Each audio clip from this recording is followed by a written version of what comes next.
Aloha and welcome back. This is Jen from Little C's Creations. I'm going to show you how to make a 4-ribbon braided lei with 2 colors.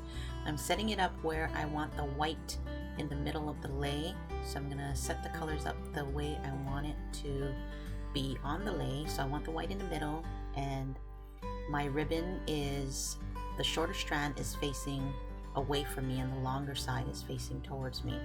So as you can see, I looped it together and then I crisscrossed, and I put the white ribbon into the teal and the teal into the white, and you're gonna see that one goes in the front and the next one. So it's basically like doing a single braided lei, but you're doing 2 at once at the same time and interweaving them together.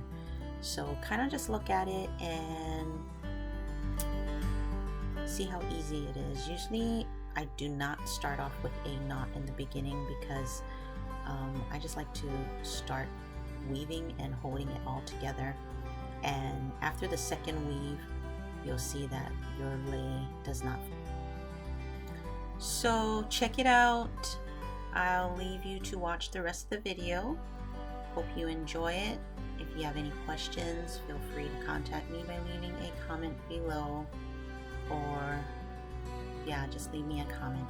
Thanks for watching. Have a blessed day in Jesus. Bye now.